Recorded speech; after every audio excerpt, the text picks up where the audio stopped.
Lord, good morning, Lord.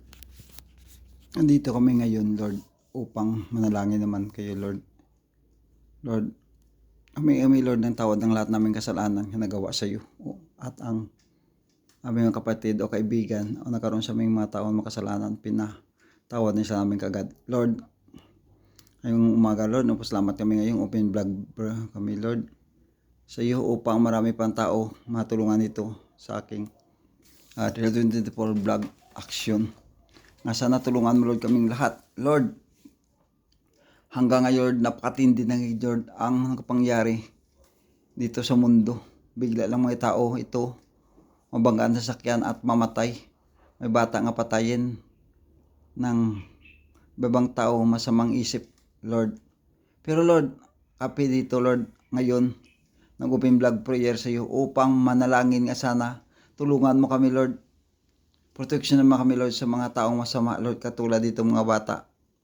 Lord, sana, Lord, tulungan mo kami sa lahat naming hinihingi sa iyo araw at gabi. Sapagkat ngayon mga araw napakatindi na nitong mga panahon nga dumadaan. Bigla lang ang mga bata mamatay, dudukutin ng ibang tao, at ito makikita almost 1 week o 1 month, namatay na ito at walang buhay na. So Lord, kami po, humingi kayo ng tulong, Lord. Sana tulungan, Lord. Itulungan mong lahat mga bata, Lord.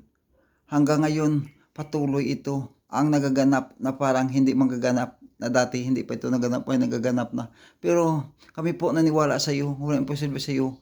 Nga sana tulungan mo, Lord, ang lahat ng mga bata ngayon pumupunta sa mga school at bumabalik sa kanilang mga buhay pagdating ng kapunanon. Sana, Lord, tulungan mo kami, Lord, at yung aming problem, Lord, hindi pa ito bumaba, yung gasolin hanggang ngayon. Ba't kami naniwala? Walang imposible sa iyo. Nga kami po makatagpo ng murang bilhin ng petroleum sa ibang bansa o dito mismo hukay kami dito o makapaktori kami dito ng langis upang dito na kami makukuha. Lord, sana, Lord,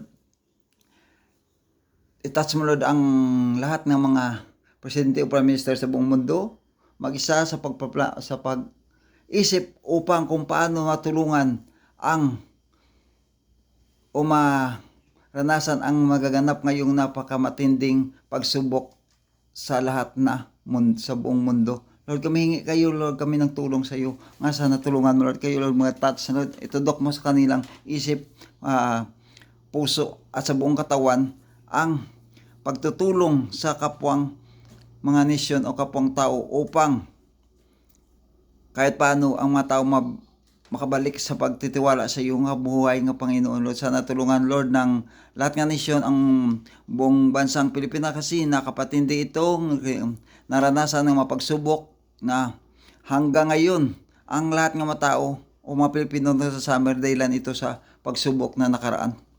So, kami po nahingi sa iyo ng tulong nga sana tulungan mo kami kung kailan kami makaraos sa napakatinding pagbubuhay dito sa mundo na parang mahirap. Ba't kami po naniwala?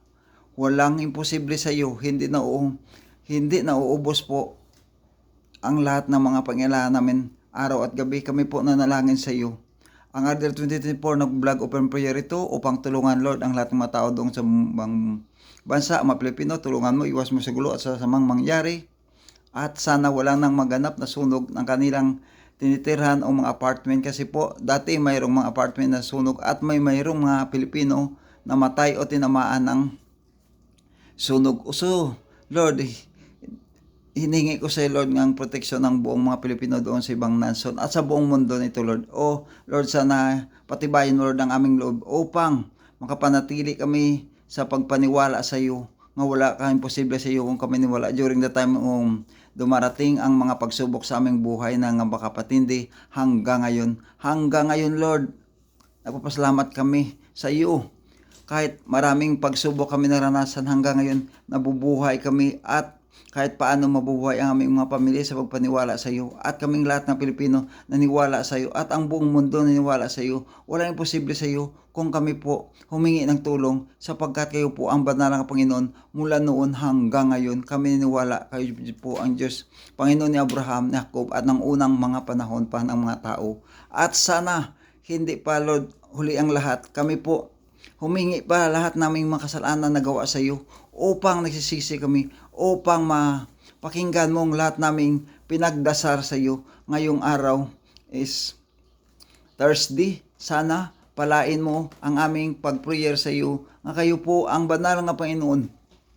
Mula noon hanggang ngayon, kami po naniwala o imposible sa iyo, Lord. Lord, kailangan namin, Lord, ay yung protection sa araw at gabi, Lord. At sana tulungan mo kami, Lord, at iiwas mo, hindi ito makapunta dito, Lord, ang mga matinding mga typhoon.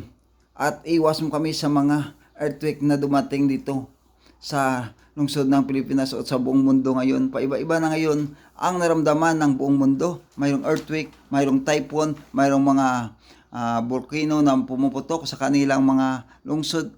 So, napakatindi na ngayon ang panahon na hanggang kami nagbubuhay dito, pero hindi namin alam kung kailan ito strike sa amin o lalapit sa amin o maranasan namin iyong mga typhoon nga malaki, iyong mga earthquake na bigla lang at hindi namin alam, at ang iyong iba-iba pang mga disaster na darating katulad ng pumuputok ng mga volcano, hindi namin alam. Ba't kami naniwala sa iyo?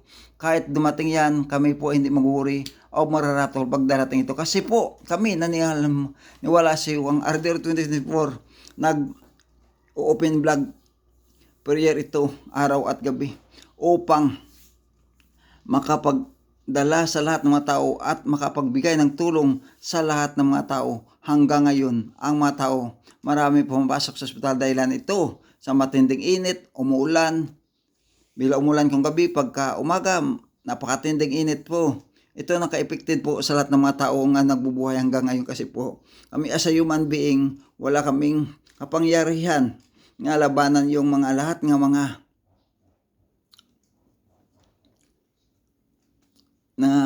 masamang maramdaman nga aming maramdaman, sapagkat pertong katinding init naman, bumabalik naman itong matinding init, at kung gabi minsan ito umulan, at pagka umaga matinding init. So, ang lahat ng mga tao nagsasuffer naman po ngayon. So kami po nagbabalik open prayer sa iyo upang kahit paano tulungan mo kami nga mapatibay ang aming katawan, sapagkat napakatindi bumalik naman ditong init na sana ito maiwas na, mawala na itong init napakatindi, at maramdaman namin na katamtaman na lang po, at hindi ito magkaroon ng iba-ibang masamang karamdaman sa mga tao, sapagkat katamtaman ng ang init. So kami, Lord, nanghingi sa iyo ng tulong nga sana tulungan mo kami, nga sana hindi na ito babalik ang pinakamatinding init. Ini po tanan po hingin namin sa pangalan ni Jesus. Oh Lord, sana tulungan mo, Lord, ang buong airplane na lumilipad ngayon.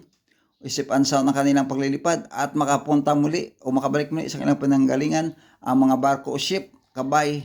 I hope, Lord God, nga kayo po tulong mga Lord, mag-protection during the time nag-arriving sila going to the abroad at babalik dito sa Pilipinas, at ang lahat ng mga barko o airplane ngayon na magagalaw ang airplane sa taas, lumalakad o na tumatakbo ang mga barko sa itaas na ang mga karadagatan. Sana kayo po mag-protect, ay iwas sa gulo at sa masamang mangyari.